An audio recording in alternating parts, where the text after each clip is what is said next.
see the Red Wings Arena chant for you last night? Yeah, pretty good. I had that sent to me last night by a few people, and yeah, pretty cool. Pretty fun to be a part of a city that cares so much. So you weren't there, were you? I was not there. Does it get surreal at some point? I mean, just it's the way it's kind of spreading. Did you experience something similar when you were making your runs in LA? Not like this. No, this is a little different. And, obviously, the circumstances of it all kind of feeds into that. But yeah, these fans are unbelievable. Expect to see a lot of them this weekend as well. It'll be fun. How was the week of practice? It's good. Really good.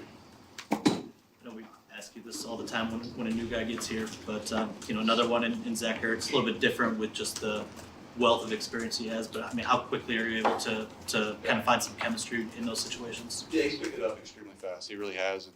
And really impressive. Not that you didn't expect that from a guy like him who's been around for so long.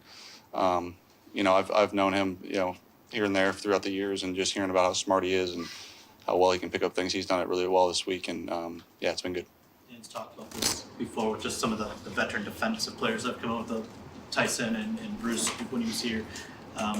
It's such a short turnaround, but I mean, how valuable are just those veteran voices, guys that have been to the top of the mountain, just being around the young guys? How important? Yeah, it is cool. It is good having those guys around. I mean, Zach is another one. Like you said, he's won a Super Bowl, and having him around for games like this and being able to know that the moment isn't too big for a guy like that, and being able to have guys see that on the field every day is fun. Hey, Jared, when Dan was in here, he was asked what your superpower is, and he rattled off a lot of things, one including resiliency and just ability to stay in the moment and be calm. Do you see any superpowers in your head coach? Oh, boy. Yeah.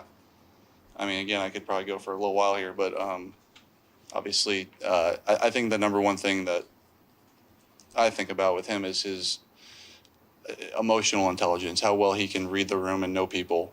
And that's, you know, maybe characteristic number one of being a leader, and why he is so good at that. But he knows when to push, when to pull, when to tell you he needs a little bit more from you, when to love you up. He's got such a great feel for all that, which is why he's so special. Was that from day one with you? Do you feel like that was one of the reasons that really you locked in so quickly with this organization?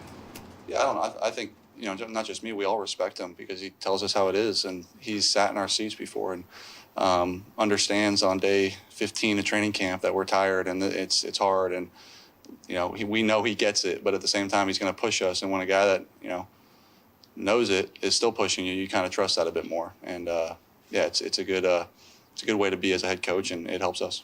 I know this week isn't about you going back to the Bay. We sort of covered that storyline the other day, but what do you make of like the cosmic forces at work? Like, you know, play the Rams, and now you get to go home, and just it seems like this sort of run is tailored for you in some ways. I don't know. Yeah, they're the one seed, and that's who's up next. I don't think it has anything to do with me, but yeah, it'll be fun. It's exciting.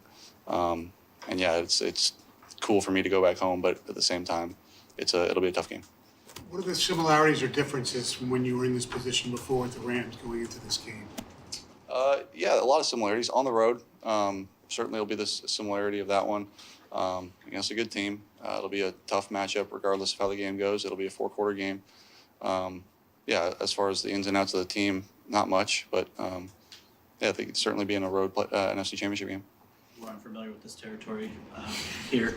So do you have to hold off on your offensive lineman gifts during the playoff run, and is there compounding interest in this at all? Gifts? Yeah. They got their gifts at Christmas. Oh, so that's smart. Yeah, you do it when before the season extends, but those guys, I'll make sure they're well taken care of. You don't have to get like a second one for a playoff. No, I may have to. That's a good idea. I'll have to think about that. What is it about your personality that, I mean, I think your story's pretty well known, but like, you know, you go to Cal and they were, you know, one of the worst teams at the time, probably 10 or 12. And not that you could pick, but the Rams, same thing, and the Lions when you came here. That sort of has been able to lift those situations up, I guess. Yeah, I don't know. I think it's all three of those situations has been very, very much about the people that were there. Certainly, I had a hand in it, but for me, you know, I've always had a lot of pride in trying to be the same guy every day. And whether it's hard, whether it's great, whether it's fun, whether it's not, how do you show up every day and be that same guy? And I think that's certainly helped me get through it, and maybe it's rubbed off on some other guys along the way. But yeah, that and optimism. eternal optimism. Just you're always knowing, thinking the best situation. Were you drawn to that at Cal? Is that part of why you picked it? And so No. why? No. Both my parents went there. It was one of 3 scholarship offers, and it's a #1 public school in the world, so made it pretty eady. Was there something about the way you were raised, Jared, that optimistic viewpoint of the world? No, I don't know. I had great parents, so that probably has something to do with it. But I can't point to any one thing they pointed out to me. I think I've talked about this in the past, but my dad played professionally and always just preached, have fun, enjoy it. Doesn't last forever, and that's certainly carried me through a lot of the hard times. Last one. What steps do you take to mentally prepare for a game like this? Same thing they do every week. No different. Get Wednesday through Friday, do the game plan and study it up and get ready to go.